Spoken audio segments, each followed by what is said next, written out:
ಕುಮಾರಸ್ವಾಮಿ ಇವತ್ತು ಅಕ್ಷರಶಃ ಸಿಟ್ಟಾಗಿದ್ರು. ಕುಮಾರಸ್ವಾಮಿ ಇವತ್ತು ಕೆಂಡಾಮಂಡರಾಗಿದ್ರು. ಪ್ರಮುಖವಾಗಿ ನೇರವಾಗಿ ಅವರ ರಾಜಕೀಯ ಕಡುವೈರಿ ಆಗಿರುವಂಥ ಡಿ.ಕೆ. ಶಿವಕುಮಾರ್ ವಿರುದ್ಧವೇ ಆರೋಪವನ್ನು ಮಾಡ್ತಾ ಇದ್ರು. ಅದರಲ್ಲೂ ಕೂಡ ಪ್ರಜ್ವಲ್ ಅವರ ಪೆನ್ಡ್ರೈವ್ ವಿಚಾರಕ್ಕೆ ಸಂಬಂಧಪಟ್ಟಂತೆ ಒಂದು ಆರೋಪ ಒಂದು ಕಡೆಗಾದರೆ, ಅಟ್ ದ ಸೇಮ್ ಟೈಮ್ ಪೆನ್ಡ್ರೈವ್ನ ಮೂಲ ಅದನ್ನು ಹಂಚಿಕೆ ಮಾಡಿದ್ದು, ಅದರ ಜೊತೆಗೆ ಅದರ ಒಳ ರಾಜಕಾರಣ, ಇದೇ ವಿಚಾರವನ್ನು ಮುಂದಿಟ್ಟು ಈಗ ಮತ್ತೆ ಕುಮಾರಸ್ವಾಮಿ ಗುಡುಕ್ತಾ ಇದ್ದಾರೆ. ಅಷ್ಟಕ್ಕೂ ಕುಮಾರಸ್ವಾಮಿ ಅವರ ಸಿಟ್ಟಿಗೆ ಮೂಲ ಕಾರಣ ಏನು? ಈ ಸ್ಟೋರಿಲಿ ನೋಡ್ಕೊಂಬರೋಣ ಬನ್ನಿ. ಪೆನ್ ಡ್ರೈವ್ನ ಸೂತ್ರಧಾರಿ ಈ ಪ್ರೊಡ್ಯೂಸರು, ಡೈರೆಕ್ಟರು, ಸ್ಕ್ರಿಪ್ಟ್ ತಯಾರು ಮಾಡೋರು, ಕಥಾನಾಯಕರೇ ಕಾಂಗ್ರೆಸ್ ಪಕ್ಷದ ಅಧ್ಯಕ್ಷರು. ಇದು ಸ್ಪೆಷಲ್ ಇನ್ವೆಸ್ಟಿಗೇಷನ್ ಟೀಮ್ ಅಲ್ಲ, ಸಿದ್ದರಾಮಯ್ಯ ಇನ್ವೆಸ್ಟಿಗೇಷನ್ ಟೀಮ್ ಅಂತ ಒಂದು, ಶಿವಕುಮಾರ್ ಇನ್ವೆಸ್ಟಿಗೇಷನ್ ಟೀಮ್ ಅಂತ ಇನ್ನೊಂದು. ಸಿದ್ದರಾಮಯ್ಯ ಬರ್ಬೋದು, ಪರಮೇಶ್ವರ್ ಬರ್ಬೋದು. ಫಸ್ಟು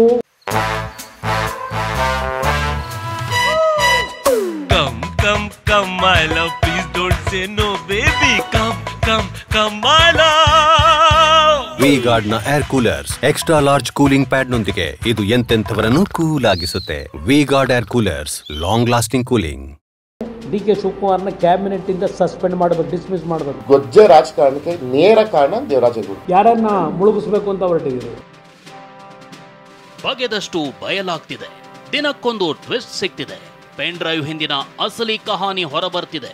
ಆದ್ರೆ ಮೂಲ ಸೂತ್ರಧಾರ ಯಾರು ಅನ್ನೋದೇ ಇನ್ನೂ ನಿಗೂಢವಾಗೇ ಇದೆ. ಎಸ್, ರಾಜ್ಯ ರಾಜಕೀಯದಲ್ಲಿ ಪೆನ್ ಡ್ರೈವ್ ಪ್ರಕರಣ ಸಂಚಲನವನ್ನೇ ಸೃಷ್ಟಿಸಿದೆ. ಅದ್ಯಾವಾಗ ಡಿಸಿಎಂ ಡಿ.ಕೆ. ವಿರುದ್ಧ ದೇವರಾಜೇಗೌಡ ಆರೋಪ ಮಾಡಿದ್ರೋ ದೋಸ್ತಿ ನಾಯಕರಿಗೆ ಅಸ್ತ್ರ ಸಿಕ್ಕಂತಾಗಿದೆ. ಕಾಂಗ್ರೆಸ್ ನಾಯಕರ ವಿರುದ್ಧ ದೋಸ್ತಿ ನಾಯಕರು ಬೆಂಕಿಯನ್ನೇ ಉಗುಳ್ತಿದ್ದಾರೆ. ಅದರಲ್ಲೂ ಮಾಜಿ ಸಿಎಂ ಕುಮಾರಸ್ವಾಮಿ ಅಂತೂ ಡಿಸಿಎಂ ಡಿ.ಕೆ.ನೇ ಇದರ ಹಿಂದಿರೋದು ಅಂತ ಆರೋಪಿಸಿದ್ರು. ಕ್ಯಾಬಿನೆಟ್ನಿಂದ ತೆಗೆದು ಹಾಕಬೇಕು ಅಂತ ಆಗ್ರಹಿಸಿದ್ರು. ಕಥಾನಾಯಕರೇ ಕಾಂಗ್ರೆಸ್ ಸರ್ಕಾರ. ಇದು ಕಾಂಗ್ರೆಸ್ ಸರ್ಕಾರ, ಕಾಂಗ್ರೆಸ್ ಪಕ್ಷ ಅಂದ್ರೆ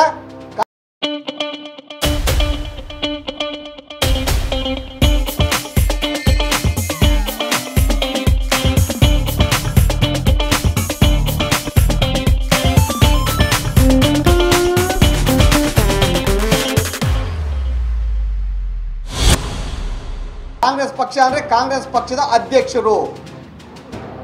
ಈ ರಾಜ್ಯದ ಉಪಮುಖ್ಯಮಂತ್ರಿಗಳಾದಂತಹ ಸನ್ಮಾನ್ಯ ಶ್ರೀ ಡಿ.ಕೆ. ಶಿವಕುಮಾರ್ ಅವರು. ಸಂಸದ ಪ್ರಜ್ವಲ್ ರೇವಣ್ಣ, ಎಚ್.ಡಿ. ರೇವಣ್ಣ ವಿರುದ್ಧದ ಲೈಂಗಿಕ ದೌರ್ಜನ್ಯ ಪ್ರಕರಣದಲ್ಲಿ ಡಿಸಿಎಂ ಡಿ.ಕೆ. ಶಿವಕುಮಾರ್ ವಿರುದ್ಧ ಮಾಜಿ ಸಿಎಂ ಕುಮಾರಸ್ವಾಮಿ ಸಾಲು ಸಾಲು ಆರೋಪಗಳನ್ನೇ ಮಾಡಿದ್ದಾರೆ. ಆಡಿಯೋ ಸಾಕ್ಷ್ಯ ಸಮೇತ ಒಂದೊಂದೇ ವಿಚಾರವನ್ನ ಎಳೆಯಾಗಿ ಬಿಚ್ಚಿಟ್ಟಿದ್ದಾರೆ. ಪೊಲೀಸರಿಗೆ ಹೆದರಿಸಿ ಪೆನ್ ಡ್ರೈವ್ ಹಂಚಿಕೆ ಮಾಡಿದ್ದಾರೆ. ಇಷ್ಟೇ ಅಲ್ಲ, ಎಸ್ಐಟಿ ಅಂದ್ರೆ ಶಿವಕುಮಾರ್ ಇನ್ವೆಸ್ಟಿಗೇಷನ್ ಟೀಮ್ ಅಂತ ಗುಡುಗಿದ್ದಾರೆ. ಮೊದಲನೇ ಹಂತದಲ್ಲಿ ನಡೆಯತಕ್ಕಂಥ ಚುನಾವಣೆಗಳಿದ್ದಾವೆ ಲೋಕಸಭೆಗೆ. ಅದು ಕೇವಲ ಹಾಸನ ಜಿಲ್ಲೆಗೆ ಮಾತ್ರ ಸೀಮಿತ ಆಗಲಿಲ್ಲ. ಪೆನ್ ಡ್ರೈವ್ನ ಸರ್ಕ್ಯುಲೇಷನ್ ಮಂಡ್ಯದಲ್ಲಿ ಮಾಡಿದ್ದಾರೆ. ಪೆನ್ ಡ್ರೈವ್ನ ಸರ್ಕ್ಯುಲೇಷನ್ನು ಪೊಲೀಸ್ ಅಧಿಕಾರಿಗಳನ್ನ ಇಟ್ಕೊಂಡು ಮಾಡಿದ್ರು, ಹೆದರಿಸಿ ಅವರಿಗೆ ಮಾಡಲೇಬೇಕು ಅಂತ. ಇದು ತಗೊಳ್ಳೋಣ. ಇದು ಇನ್ವರ್ಟರ್ ಎಸಿ. ನೀವು ಗ್ಯಾಮ್ಲರ್ ಅಲ್ವಾ? ಗ್ಯಾಮ್ಲರ್ ಜೂಜಾಡ್ತಿರಲ್ವಾ? ನೀವು ಜೂಜಾಡ್ತೀರಾ? ಇಲ್ಲ, ಯಾರು ಏನು ಹೇಳಿದ್ರು ಅಂತ ನೀನು ಎಷ್ಟು ಕಾಸ್ಟ್ಲಿ ಹಾಗೂ ಡೆಲಿಕೇಟ್ ಎಸಿ ತಗೊಂಡು ಸ್ಟೆಬಿಲೈಸರ್ ತಗೊಳ್ಳಿಲ್ಲ ಅಂದ್ರೆ ಇದು ಜೂಜಾಟ ತಾನೇ. ಒಂದೇ ಫ್ಲಕ್ಚುಯೇಷನ್ ಗೆ ನಿಮ್ಮ ಇನ್ವರ್ಟರ್ ಎಸಿಯ ಪಾರ್ಟ್ಸ್ ಡ್ಯಾಮೇಜ್ ಆಗಬಹುದು. ಅದನ್ನು V-Guard ಉಪಯೋಗಿಸಿ ಸುರಕ್ಷಿತವಾಗಿರಿಸಿ. V-Guard, India's #1 stabilizer. ಒಂದು ಟೀಮು ಸಿದ್ದರಾಮಯ್ಯ ಇನ್ವೆಸ್ಟಿಗೇಷನ್ ಟೀಮು ಅಂತ ಒಂದು, ಶಿವಕುಮಾರ್ ಇನ್ವೆಸ್ಟಿಗೇಷನ್ ಟೀಮ್ ಅಂತ ಇನ್ನೊಂದು. ಸ್ಪೆಷಲ್ ಇನ್ವೆಸ್ಟಿಗೇಷನ್ ಟೀಮ್ ಅಲ್ಲ, ಪೆನ್ ಡ್ರೈವ್ನ ಸೂತ್ರಧಾರಿ ಇದೇ ಕಾರ್ತಿಕ್ ಗೌಡ. ಈ ಕ್ಷಣದವರೆಗೆ ಅವನು ಎಲ್ಲಿದ್ದಾನೆ ಅಂತ ಎಸ್ಐಟಿ ಅವರು ಹುಡುಕಲಿಲ್ಲ. ಜೆಡಿಎಸ್ ಹಾಗೂ ನಮ್ಮ ಕುಟುಂಬವನ್ನ ಸರ್ವನಾಶ ಮಾಡೋಕೆ ತಯಾರು ಮಾಡಿದ್ರು ಅಂತ ಕುಮಾರಸ್ವಾಮಿ ಆರೋಪಿಸಿದ್ರು.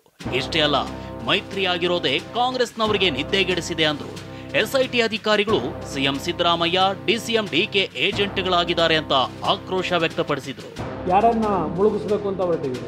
ಪಾಪ ಅವನ್ಯಾರೋ ಬೇಳ್ತಾನಲ್ಲ, ದೇವೇಗೌಡರ ಕುಟುಂಬನ, JDS ಪಕ್ಷವನ್ನು ಸರ್ವನಾಶ ಮಾಡೋಕ್ಕೆ ಎಲ್ಲ ಸಿದ್ಧತೆ ಮಾಡ್ಕೊಂಡ್ಬಿಟ್ಟಿದ್ದೀವಿ. ಎಲ್ಲ ಆಗೋಗಿದೆ, ಹೆದರಬೇಡ, ಹೇಳಿಕೆ ಕೊಡು. ನೀನು ಅಲ್ಲೋಗಿ ನನಗೇನಾದ್ರು ಜೀವಕ್ಕೆ ಅಪಾಯ ಆದರೆ ಕುಮಾರಸ್ವಾಮಿ ಕಾರಣ ಅಂತೇಳಿ ಹೇಳಿಕೆ ಕೊಡು ಬರ್ಸು ಅಂತಾನೆ. ಯಾರು ಹೇಳಿರೋದು? ಇದೇ ನಿಮ್ಮ ಡಿ.ಕೆ. ಶಿವಕುಮಾರ್. ಈ ಮೈತ್ರಿ ಆಗಿದ್ದೇ ಕಾಂಗ್ರೆಸ್ನವರಿಗೆ ನಿದ್ದೆಗೆಟ್ಟಿರೋದು. ಕಾಂಗ್ರೆಸ್ ಇಷ್ಟೆಲ್ಲ ಈ ಕುತಂತ್ರ ನಡ್ಕೊಂಡು ಕೂತಿರೋದು ಮೈತ್ರಿಯ ಒಂದು ಸಂಬಂಧಗಳು ಪ್ರಾರಂಭ ಆದಮೇಲೆ ಕಾಂಗ್ರೆಸ್ ನಾಯಕರು ನಿದ್ದೆಗೆಟ್ಟರು. ಎಸ್ಐಟಿ ಆಫೀಸರ್ಗಳು ಈ ಕ್ಷಣದವರೆಗೂ ನಾವು ನೋಡಿದ್ರೆ ಡಿ.ಕೆ. ಶಿವಕುಮಾರ್ನ, ಸಿದ್ದರಾಮಯ್ಯನವರ ಏಜೆಂಟ್ಗಳಾಗಿ ಕೆಲಸ ಮಾಡ್ತಾ ಇದ್ದಾರೆ. ಪ್ರತಿದಿನ ಹೋಗೋದು, ಅವ್ರ ಡೈರೆಕ್ಷನ್ನ ಏನು ಮಾಡಬೇಕು ಅಂತ ಕೇಳೋದು, ಅದರ ಮೇಲೆ ಇವರು ಮೂವ್ಮೆಂಟ್ಗಳು. ಈ ಪ್ರಕರಣದಲ್ಲಿ ಡಿಸಿಎಂ ಡಿಕೆಶಿ ಪಾತ್ರ ಇರೋದು ಎದ್ದು ಕಾಣ್ತಿದೆ. ಮೊದಲು ಡಿಸಿಎಂ ಡಿಕೆ ಶಿವಕುಮಾರ್ರನ್ನ ಕ್ಯಾಬಿನೆಟ್ನಿಂದ ತೆಗಿಬೇಕು ಅಂತ ಆಗ್ರಹಿಸಿದ್ರು. ನಾನು ಇವತ್ತು ಸರ್ಕಾರಕ್ಕೆ ಡಿಮ್ಯಾಂಡ್ ಮಾಡ್ತಕ್ಕಂಥದ್ದು, ಡಿ.ಕೆ. ಶಿವಕುಮಾರ್ ಕಾನ್ಸ್ಪಿರಸಿ ಏನಿದೆ, ಆ ಹೆಣ್ಣು ಮಕ್ಕಳ ಇದು ನಿಮ್ಮ ಪೆನ್ ಡ್ರೈವ್ಗಳಲ್ಲಿ ಏನೋ ಕ್ರೋಧೀಕರಿಸಿದ್ದೀರಿ, ಆ ಹೆಣ್ಣು ಮಕ್ಕಳ ಮಾನಹಾರಾಜ ಹಾಕಿದ್ದೀರಿ. ಆ ಹಿನ್ನೆಲೆಯಲ್ಲಿ ಡಿ.ಕೆ. ಶಿವಕುಮಾರ್ ಅವರ ಕಾನ್ಸ್ಪಿರಸಿ ಇರ್ತಕ್ಕಂಥದ್ದು ಎದ್ದು ಕಾಣ್ತಾ ಇದೆ. ಫಸ್ಟು ಡಿ.ಕೆ. ಶಿವಕುಮಾರ್ನ ಕ್ಯಾಬಿನೆಟ್ಟಿಂದ ಸಸ್ಪೆಂಡ್ ಮಾಡಬೇಕು, ಡಿಸ್ಮಿಸ್ ಮಾಡಬೇಕು. ಥ್ರೂಔಟ್ ಈ ಇಶ್ಯೂನಲ್ಲಿ ಡಿ.ಕೆ. ಶಿವಕುಮಾರ್ನ ಕಾನ್ಸ್ಪಿರೆನ್ಸಿ ಏನಿದೆ, ಈ must be suspended from the cabinet. If this chief minister have any at least moral ground is there, morally if he is ready to accept all these things, ನೈತಿಕತೆ ಏನಾಗ್ತಿದೆ, you must suspend DK. Shivakumar from the cabinet. ಮತ್ತೊಂದೆಡೆ DCM DKShi ವಿರುದ್ಧವೇ BJP ನಾಯಕರು ಸ್ಫೋಟಕ bomb ಸಿಡಿಸಿದ್ದಾರೆ. ಇದರ ಹಿಂದೆ DCM DKShi ಕೈವಾಡ ಇದೆ ಅಂತ ಮಾಜಿ ಸಚಿವ ರಮೇಶ್ ಜಾರಕಿಹೊಳಿ ಬಾಂಬ್ ಸಿಡಿಸಿದ್ರು. ಇಷ್ಟೇ ಅಲ್ಲ, ಮುಂದೆ ಸಿಎಂ ಸಿದ್ದರಾಮಯ್ಯರ ಸಿಡಿನೂ ಬರಬಹುದು ಅಂತ ಸುಳಿವು ಕೊಟ್ಟಿದ್ದಾರೆ. ನಾನು ಮೊದಲಿಂದ ಪದೇ ಪದೇ ಹೇಳ್ತಿದ್ದೆ, ಅವಾಗ ಎಲ್ಲರೂ ನನ್ನ ನೆಗ್ಲೆಕ್ಟ್ ಮಾಡಿದ್ರು, ನಂದು ಆಲ್ಕುಲಕ್ಕೆ ನಕ್ಕೊಂಡು ಕೂತಿದ್ರು. ಇವತ್ತು ಒಬ್ಬರಿಗೆ ಬಂದಿದೆ, ಇವತ್ತು ನನಗಾಗಿದೆ. ಸಿದ್ದರಾಮಯ್ಯಗೂ ಬರ್ಬೋದು, ಪರಮೇಶ್ವರ್ ಬರ್ಬೋದು. ದಯವಿಟ್ಟು ಗೃಹ ಸಚಿವರು ಮತ್ತು ಮುಖ್ಯಮಂತ್ರಿಗಳಿಗೂ ಇದು ಪಕ್ಷಾತೀತವಾಗಿ ಒಂದು ಇತ್ತೀಚೆಗೆ ಆಡಬೇಕಲ್ಲಿ ಅವ್ರ ಕೈ ಮುಗಿದು ಕೇಳ್ಕೊತೀನಿ. ಅದು ಸುತ್ತಾಗೈತೆ, ಅದು ನಂತರ ನೇರವಾಗಿದೆ ಅಲ್ಲ, ನಂದು ನನ್ನ ಕಡೆ ನೇರವಾಗಿದೆ, ಯಾವ ಬೇಕಾ ಕೊಡ್ತೀನಿ, ಡಿ.ಕೆ. ಮಾತಾಡ್ದೆ ಕೊಡ್ತೀನಲ್ಲ. ಇನ್ನು ದೇವೇಗೌಡರ ಕುಟುಂಬವನ್ನೇ ಮುಗಿಸೋಕೆ ದೊಡ್ಡ ಷಡ್ಯಂತ್ರ ಅಂತ ಬಿಜೆಪಿ ಶಾಸಕ ಯತ್ನಾಳ್ ಹೇಳಿದ್ರು. ಇನ್ನು ಬಿವೈ ವಿಜಯೇಂದ್ರ ಮಾತನಾಡಿ ನ್ಯಾಯಯುತ ತನಿಖೆ ಸಾಧ್ಯನಾ ಅಂತ ಪ್ರಶ್ನಿಸಿದ್ದಾರೆ. ಡಿ.ಕೆ. ಶಿವಕುಮಾರ್ ಮಾತಾಡಿದ್ದೇನು ಆಡಿಯೋ ಇವತ್ತು ರಿಲೀಸ್ ಆಗಿದೆ. ಇದು ಉದ್ದೇಶಪೂರ್ವಕವಾಗಿ ದೇವೇಗೌಡರ ಕುಟುಂಬ ಮುಗಿಸಲಿಕ್ಕಿರುವಂಥ ಒಂದು ಷಡ್ಯಂತ್ರ ಹೊರತು ಅದರ ಜೊತೆಗೆ ಏನೇ ಇದ್ರೂ CBI ಕೊಟ್ಬಿಡಿ. ಡಿ.ಕೆ. ಶಿವಕುಮಾರ್ ಅವ್ರ ಜೊತೆ ದೂರವಾಣಿ ಸಂಪರ್ಕ ಮಾಡಿರ್ತಕ್ಕಂಥದ್ದು ಇದೆಲ್ಲವೂ ನೋಡಿದ್ರೆ ಇದೆಲ್ಲ ಸಂವೇದನಾಶೀಲತೆಯಿಂದ ತಕ್ಷಣವೇ ಆರಾಮ ಪಡೆಯಿರಿ. ಸೆನ್ಸೊಡೈನ್ ರ್ಯಾಪಿಡ್ ರಿಲೀಫ್ ಜೊತೆಗೆ ಒಂದು ಕಡೆ ಅಧಿಕಾರಿಗಳ ಮೇಲೂ ಕೂಡ ಒತ್ತಡ ಇದೆ. ನ್ಯಾಯಸಮ್ಮತವಾಗಿ ಇದು ನಡೀತದೆ ತನಿಖೆ ಅಂತೇಳಿ ನಮಗೂ ಕೂಡ ಅನುಮಾನಗಳು ಕಾಡ್ತಾ ಇದೆ. ರಾಜಶೇಖರ್ ತೋಟದಲ್ಲಿ ಮಹಿಳೆಯನ್ನ ರಕ್ಷಿಸಿಯೇ ಇಲ್ಲ ಅಂತ ಮಾಜಿ ಸಚಿವ ಸಾರಾ ಮಹೇಶ್ ಸ್ಫೋಟಕ ಹೇಳಿಕೆ ಕೊಟ್ಟರು. ಅದು ಸಾಬೀತಾದ್ರೆ ನಾನು ರಾಜಕೀಯದಿಂದ ನಿವೃತ್ತಿ ಆಗ್ತೀನಿ ಅಂತ ಸರ್ಕಾರಕ್ಕೆ ನೇರವಾಗಿ ಸವಾಲ್ ಹಾಕಿದ್ರು. ರಾಜಗೋಪಾಲ್ ತೋಟದಲ್ಲಿ ನೀವೇನು ಹೇಳಿದ್ರು ರೆಸ್ಕ್ಯೂ ಮಾಡಿದ್ರು ಅಂತ ಮಾಡಿದ್ರೆ ಇವತ್ತೇ ನಾನು ಸಾರ್ವಜನಿಕ ನಿವೃತ್ತಿ ಆಯ್ತೀನಿ. ಕ್ಲಿಪ್ಪಿಂಗ್ ಕೊಡಕ್ಕೆ ಹೇಳಿ. ಅಲ್ಲಿ ಮಾಡಿದ್ರೆ ರೈಟ್ ನಾವು JDS ಪಕ್ಷಕ್ಕೆ ಸದಸ್ಯತ್ವಕ್ಕೂ ರಾಜೀನಾಮೆ ಕೊಡ್ತೀನಿ. ಸಿಎಂ ಮತ್ತು ಡಿಸಿಎಂ ರಹಸ್ಯ ಸಭೆ ಮಾಡಿ ಸಂಚು ಮಾಡಿದ್ದಾರೆ ಅಂತ ಬೆಂಗಳೂರಿನಲ್ಲಿ ವಿಪಕ್ಷ ನಾಯಕ ಅಶೋಕ್ ಗುಡುಗಿದ್ರು. ಪ್ರಜ್ವಲ್ ರೇವಣ್ಣ ವಿದೇಶಕ್ಕೆ ಹೋಗಿರೋದ್ರ ಹಿಂದೆ SSSಗಳ ಕೈವಾಡವಿದೆ ಅಂದ್ರು. ಇಷ್ಟೇ ಅಲ್ಲ, ಒಕ್ಕಲಿಗರನ್ನ ಟಾರ್ಗೆಟ್ ಮಾಡಲಾಗಿದೆ ಅಂತ ಕಿಡಿಕಾರಿದ್ರು. ಮತ್ತೆ ದೇವರಾಜೇಗೌಡ ಆಪಾದನೆ ಇದೆ, ಪ್ರತಿದಿನ ಈ ಟೀಮ್, ಈ ಪ್ರೊಡ್ಯೂಸರು, ಡೈರೆಕ್ಟ್ರು, ಸ್ಕ್ರಿಪ್ಟ್ ತಯಾರು ಮಾಡೋರು ಇವರೆಲ್ಲ ಕೂತು ಮಾತಾಡಿ ಮಾಡ್ತಾರೆ ಅಂತ ಒಕ್ಕಲಿಗರನ್ನ ಟಾರ್ಗೆಟ್ ಮಾಡಿರುವಂಥದ್ದು ಸಿದ್ದರಾಮಯ್ಯನವರು ಇದನ್ನ ಪ್ಲಾನ್ ಮಾಡಿದ್ದಾರೆ, ಕಾಂಗ್ರೆಸ್ ಪ್ಲಾನ್ ಮಾಡಿದ್ದಾರೆ. ಇದೆಲ್ಲದರ ಮಧ್ಯೆ ಸಂಸದ ಪ್ರಜ್ವಲ್ ರೇವಣ್ಣ ಪ್ರಕರಣದ ಬಗ್ಗೆ ಪ್ರಧಾನಿ ನರೇಂದ್ರ ಮೋದಿ ಪ್ರತಿಕ್ರಿಯಿಸಿದ್ದಾರೆ. ಖಾಸಗಿ ಚಾನೆಲ್ ಸಂದರ್ಶನದಲ್ಲಿ ಮಾತನಾಡಿರೋ ಮೋದಿ ಪ್ರಜ್ವಲ್ ತಪ್ಪಿಸಿಕೊಳ್ಳಲು ಕಾಂಗ್ರೆಸ್ ಸಹಾಯ ಮಾಡಿದೆ ಅಂತ ಆರೋಪಿಸಿದ್ದಾರೆ. ದೇವರಾಜೇಗೌಡ ಬಹಿರಂಗವಾಗಿ ಚರ್ಚೆಗೆ ಬರಲಿ ಅಂತ ಕಾಂಗ್ರೆಸ್ ಅಭ್ಯರ್ಥಿ ಶ್ರೇಯಸ್ ಪಟೇಲ್ ಸವಾಲು ಹಾಕಿದ್ರು. ಗೊಜ್ಜೆ ರಾಜಕಾರಣಕ್ಕೆ ನೇರ ಕಾರಣ ದೇವರಾಜೇಗೌಡ. ನಿನ್ನೆ ನಡೆದಿರುವಂತಹ ಏನು ಈ ಗೊಜ್ಜೆ ರಾಜಕಾರಣ ಅಂತ ಹೇಳ್ತಾರೆ, ಇದಕ್ಕೆಲ್ಲ ಕಾರಣ ದೇವರಾಜೇಗೌಡರು. ಈ ಒಂದು ತನಿಖೆನ ದಿಕ್ಕು ತಪ್ಪಿಸಕ್ಕೆ ಮಾಡ್ತಿರುವಂಥ ಹುನ್ನಾರ ಇದು. ಇವರು ಯಾವ ಪಕ್ಷದಲ್ಲಿ ಯಾವ ರೀತಿ ಏನು ಆಮಿಷ ಇಟ್ಕೊಂಡು ಏನು ಮಾಡಿದ್ದಾರೆ ಅನ್ನೋದು ನನಗಂತೂ ಗೊತ್ತಿಲ್ಲ.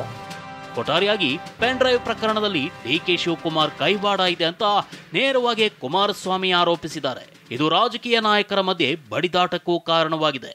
ಮುಂದೆ ಅದ್ಯಾವ ಹಂತಕ್ಕೆ ಹೋಗುತ್ತೋ ಕಾದು ನೋಡಬೇಕಿದೆ. Bureau report, TV9. ಈ ಎಲ್ಲ ರಾಜಕೀಯ ಆರೋಪ ಪ್ರತ್ಯಾರೋಪಗಳ ನಡುವೆ ಈಗ ಪ್ರಜ್ವಲ್ ರೇವಣ್ಣ ಪ್ರಕರಣ ಅಥವಾ ರೇವಣ್ಣ ಅವರ ವಿರುದ್ಧ ಬಂದಿರುವಂತಹ ಕಿಡ್ನಾಪ್ ಪ್ರಕರಣದ ತನಿಖೆಯ ಬಗ್ಗೆ ಅಪ್ಡೇಟ್ಸ್ ಅನ್ನು ಕೊಡ್ತೀನಿ. ಈಗಾಗಲೇ ತನಿಖೆ ಚುರುಕನ್ನಗೊಳಿಸಲಾಗ್ತಾ ಇದೆ. ಇದರ ಜೊತೆಗೆ ರೇವಣ್ಣ ಅವರು ಕೂಡ ಬೇಲ್ಗೆ ಅಪ್ಲಿಕೇಶನ್ ಹಾಕೊಂಡಿದ್ದಾರೆ. ಅದರ ವಿಚಾರಣೆ ಕೂಡ ಬಂದಿತ್ತು. ಆದರೆ ಅಂತಿಮವಾಗಿ ಮುಂದಿನ ವಿಚಾರಣೆನ ನಾಳೆಗೂ ಕೂಡ ಕಾಯ್ದಿರಿಸಲಾಗಿದೆ. ಇದರ ನಡುವೆನೇ ಅತ್ತ ಬ್ಲೂ ಕಾರ್ನರ್ ನೋಟಿಸನ್ನು ಈಗಾಗಲೇ CBI ಅಧಿಕಾರಿಗಳು 196 ದೇಶಗಳಿಗೆ ಈಗಾಗಲೇ ರವಾನೆ ಮಾಡಿದ್ದಾರೆ. ಪ್ರಜ್ವಲ್ ರೇವಣ್ಣ ವಿರುದ್ಧ ಯಾರು ಎಲ್ಲೇ ಕೂಡ ಇನ್ಫ್ಯಾಕ್ಟ್ ಪ್ರಜ್ವಲ್ ರೇವಣ್ಣ ಎಲ್ಲೇ ಮೂವ್ಮೆಂಟ್ ಮಾಡಿದ್ರು ಕೂಡ ಗೊತ್ತಾಗುವಂತೆ ಸೂಚನೆ ಕೊಡಿ ಅಂತ ಈಗಾಗಲೇ ಮಾಹಿತಿಯನ್ನು ಆಯಾಯ ದೇಶಗಳಿಗೆ ತಿಳಿಸಿದ್ದಾರೆ. ಇದು ಒಂದು ಭಾಗ. ಇದರ ಜೊತೆಗೆ JDS ಕಾರ್ಯಕರ್ತರು ಕೂಡ ಈಗ ಪ್ರತಿಭಟನೆ ಮೇಲೆ ಪ್ರತಿಭಟನೆ ಮಾಡ್ತಾ ಇದ್ದಾರೆ.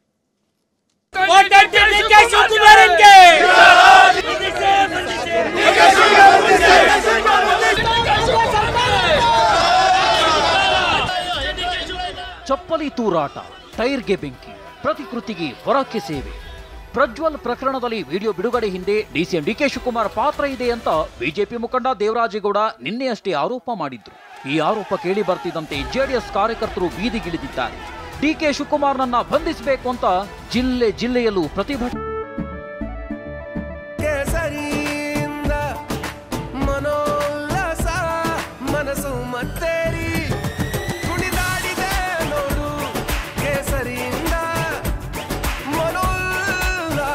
ಕ್ಷಣಕ್ಷಣವೂ ಆಚರಿಸಿ ಕೇಸರಿ ಹಬ್ಬ.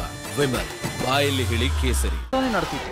ಇಡೀ ರಾಜ್ಯದ 3 ಕೋಟಿ ಹೆಣ್ಣು ಮಕ್ಕಳ ಮಾನ ಮರ್ಯಾದೆಯನ್ನ ಅರಾಜಕತಂತ್ರ DK ಶಿವಕುಮಾರ್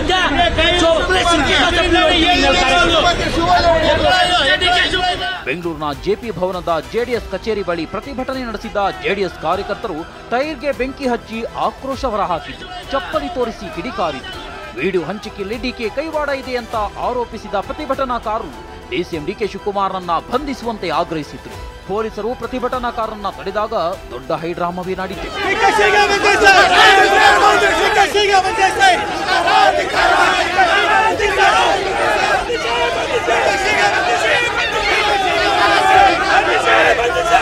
ಇನ್ನು ಮಂಡ್ಯದಲ್ಲೂ JDS ಕಾರ್ಯಕರ್ತರು ಸಿಡಿದೆದ್ರು. DCM DK ಶಿವಕುಮಾರ್ ಮತ್ತು LR ಶಿವರಾಮೇಗೌಡ ಪ್ರತಿಕೃತಿ ಪೊರಕೆ ಸೇವೆ ಮಾಡಿ ಆಕ್ರೋಶ ಹೊರಹಾಕಿದ್ರು.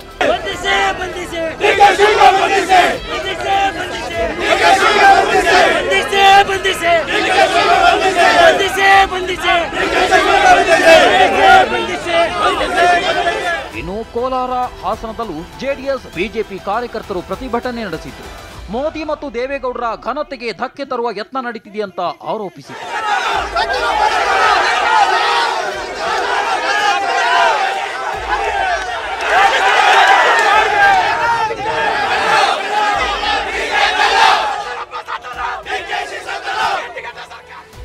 HD ರೇವಣ್ಣ ಜಾಮೀನು ಅರ್ಜಿ ವಿಚಾರಣೆಯನ್ನ ನಾಳೆ ಬೆಳಗ್ಗೆ 11 ಗಂಟೆಗೆ ಮುಂದೂಡಿಕೆಯಾಗಿದೆ. ಜನಪ್ರತಿನಿಧಿಗಳ ವಿಶೇಷ ಕೋರ್ಟ್ ಮುಂದೂಡಿದೆ. ಇವತ್ತು ರೇವಣ್ಣ ಪರ ಹಿರಿಯ ವಕೀಲ CV ನಾಗೇಶ್ ವಾದ ಮಾಡಿದ್ರು. ಈ ವೇಳೆ ರೇವಣ್ಣ ಬಂಧಿತರಾಗಿ SIT ಕಸ್ಟಡಿಯಲ್ಲಿದ್ದಾರೆ. ಕಸ್ಟಡಿಯಲ್ಲಿರುವಾಗ ಜಾಮೀನು ಅರ್ಜಿ ವಿಚಾರಣೆ ಹೇಗೆ ಸಾಧ್ಯ ಅಂತ ಕೋರ್ಟ್ ಪ್ರಶ್ನೆ ಮಾಡಿತು. ಕೋರ್ಟ್ ಪ್ರಶ್ನೆಗೆ ಉತ್ತರಿಸಿದ ವಕೀಲ CV ನಾಗೇಶ್ ಕಸ್ಟಡಿ ಅವಧಿಯಲ್ಲಿಯೂ ಅರ್ಜಿ ವಿಚಾರಣೆ ನಡೆಸಬಹುದು. ಸುಪ್ರೀಂ ತೀರ್ಪನ್ನು ಉಲ್ಲಂಘಿಸಿದ್ರು. ಆದರೆ ಕಸ್ಟಡಿಯಲ್ಲಿರುವಾಗ ವಿಚಾರಣೆ ನಡೆಸಬಹುದಾ ಅಂತ SIT ಪ್ರತಿಕ್ರಿಯೆ ಕೊಟ್ಟಿದೆ.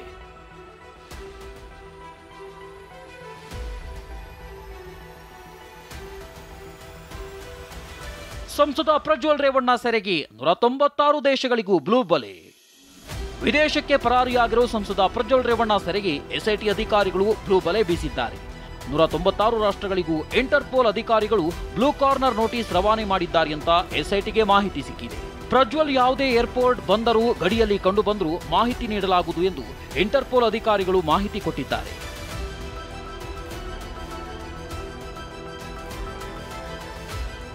ಇನ್ನು KR ನಗರ ಕೇಸ್ ಸಂಬಂಧ CID ಕಚೇರಿಯಲ್ಲೇ HD ರೇವಣ್ಣ, ಸತೀಶ್ ಬಾಬಣ್ಣರನ್ನ ವಿಚಾರಣೆ ಮಾಡಲಾಯಿತು. ಇಬ್ಬರನ್ನು ಮುಖಾಮುಖಿ ವಿಚಾರಣೆ ಮಾಡಿ SIT ಅಧಿಕಾರಿಗಳು ಮಾಹಿತಿ ಸಂಗ್ರಹಿಸಿದರು.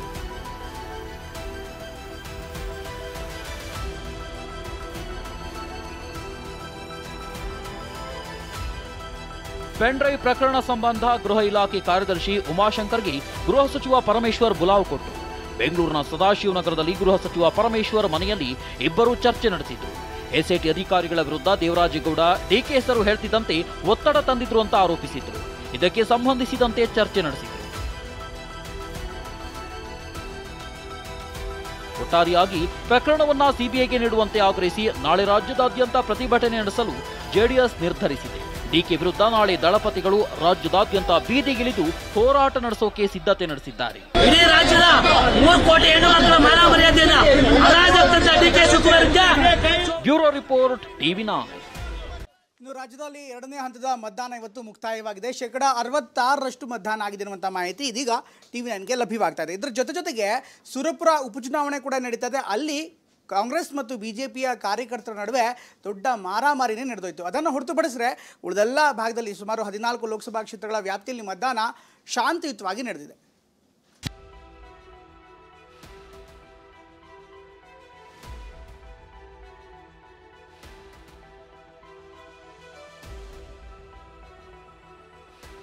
ಹಬ್ಬ ರಾಜ್ಯದ 14 ಕ್ಷೇತ್ರಗಳಲ್ಲಿ ಮತದಾನದ ಹಬ್ಬ. ರಾಜ್ಯದ ಉತ್ತರ ರಣಕಣದಲ್ಲಿ ಕಾದಾಡಿದ್ದ ಅಭ್ಯರ್ಥಿಗಳ ಭವಿಷ್ಯ ಮತಯಂತ್ರದಲ್ಲಿ ಭದ್ರವಾಗಿದೆ. ದೇಶದ 12 ರಾಜ್ಯಗಳಲ್ಲಿ ಮತದಾನ ಮುಕ್ತಾಯವಾಗಿದೆ.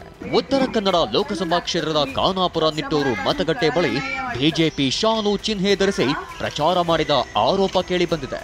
ಇದರಿಂದ ಆಕ್ರೋಶಗೊಂಡ ಕಾಂಗ್ರೆಸ್ ಅಭ್ಯರ್ಥಿ ಅಂಜಲಿ ನಿಂಬಾಳ್ಕರ್ ಚುನಾವಣಾಧಿಕಾರಿಗೆ ತರಾಟೆ ತೆಗೆದುಕೊಂಡ ಘಟನೆ ನಡೆಯಿತು. ಖಾನಾಪುರ ತಾಲೂಕಾ ನಿಟ್ಟೂರು ಗ್ರಾಮದಲ್ಲಿ ಇದು ಬಿಜೆಪಿದು ಬೂತ್ ಅಲ್ಲಿ ನಾಟಕ ನಡೆಯಿತು. ರಾಜ್ಯದಲ್ಲಿ ಅನೇಕ ಗಣ್ಯರು ಸಾಮಾನ್ಯರಂತೆ ಸರದಿ ಸಾಲಲ್ಲಿ ನಿಂತು ಮತದಾನ ಮಾಡಿದ್ರು. ಎಐಸಿಸಿ ಅಧ್ಯಕ್ಷ ಮಲ್ಲಿಕಾರ್ಜುನ ಖರ್ಗೆ ಕಲಬುರಗಿಯಲ್ಲಿ ತಮ್ಮ ಹಕ್ಕು ಚಲಾಯಿಸಿದ್ರು. ಇತ್ತ ಹುಬ್ಬಳ್ಳಿಯಲ್ಲಿ ಪ್ರಹ್ಲಾದ್ ಜೋಶಿ ವೋಟ್ ಮಾಡಿದ್ರೆ. ಅತ್ತ ಬೆಳಗಾವಿಯಿಂದ ಸ್ಪರ್ಧಿಸಿರುವ ಜಗದೀಶ್ ಶೆಟ್ಟರ್ ಸಹ ಬೆಳಗಾವಿಯ ಮತಗಟ್ಟೆ ಸಂಖ್ಯೆ 26ರಲ್ಲಿ ಮತದಾನ ಮಾಡಿದ್ರು. ಕೈ ಅಭ್ಯರ್ಥಿ ಮೃಣಾಲ್ ಹೆಬ್ಬಾಳ್ಕರ್ ಸೇರಿದಂತೆ ಕುಟುಂಬದವರೆಲ್ಲ ಮತ ಚಲಾಯಿಸಿದ್ರು.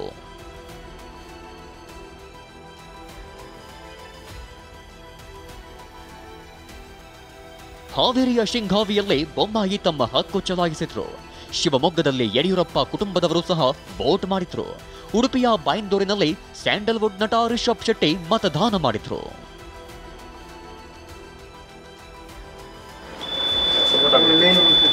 ಪ್ರಧಾನಿ ಮೋದಿ ಮತ್ತು ಅಮಿತ್ ಶಾ ಅಹಮದಾಬಾದ್ನಲ್ಲಿ ತಮ್ಮ ಹಕ್ಕು ಚಲಾವಣೆ ಮಾಡಿದ್ರು. ಅಹಮದಾಬಾದ್ಗೆ ಆಗಮಿಸಿದ ಮೋದಿ ನಿಶಾನ್ ಹೈಯರ್ ಸೆಕೆಂಡರಿ ಶಾಲೆಯ ಕೇಂದ್ರದಲ್ಲಿ ಸರತಿ ಸಾಲಿನಲ್ಲೇ ನಿಂತು ಹಕ್ಕು ಚಲಾಯಿಸಿದ್ರು.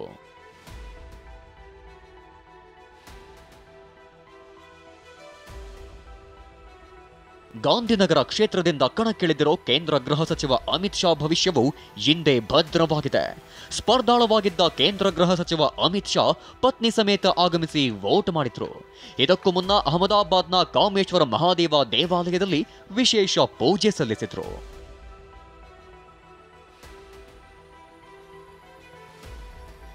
ಇನ್ನು ವಿಶ್ವದ ಶ್ರೀಮಂತ ವ್ಯಕ್ತಿಗಳ ಪೈಕಿ ಒಬ್ಬರಾಗಿರುವ ಗೌತಮ್ ಅದಾನಿಯು ಮತದಾನ ಮಾಡಿದ್ರು. ಒಟ್ಟಾರೆಯಾಗಿ ರಾಜ್ಯದಲ್ಲಿ 2ನೇ ಹಂತದ ಮತದಾನ ಅಂತ್ಯವಾಗಿದ್ದು ಜೂನ್ 4ರಂದು ಭವಿಷ್ಯ ಹೊರಬೀಳಲಿದೆ. Bureau report TV9. ಈಗಾಗಲೇ ರೇವಣ್ಣ ವಿಚಾರಕ್ಕೆ ಸಂಬಂಧಪಟ್ಟಂತೆ ಕೂಡ ಅಪ್ಡೇಟ್ಸ್ಗಳು ಬರ್ತಾ ಇದೆ. ಅದಕ್ಕೆ ಅತ್ಯಂತ ಪ್ರಮುಖವಾಗಿ ಹೇಳುವಂಥ ವಿಚಾರ ಏನು ಅಂದರೆ ಈಗಾಗಲೇ ರೇವಣ್ಣ ಅವರ ಆರೋಗ್ಯದಲ್ಲಿ ಏರ್ಪೇರ್ ಆಗಿದೆ ಅನ್ನುವಂಥ ಮಾಹಿತಿ ಕೂಡ ಲಭ್ಯವಾಗ್ತಾ ಇದೆ. ಇದಕ್ಕೆ ಸಂಬಂಧಪಟ್ಟಂತೆ ಈಗಾಗಲೇ ವಿಕ್ಟೋರಿಯಾ ಆಸ್ಪತ್ರೆಗೆ ಕೂಡ ಅವರನ್ನು ರವಾನೆ ಮಾಡಲಾಗಿದೆ. ಇದ್ರ ಬಗ್ಗೆ ಅಪ್ಡೇಟ್ಸ್ಗಳು ಕೂಡ ಬರ್ತಾ ಇದೆ.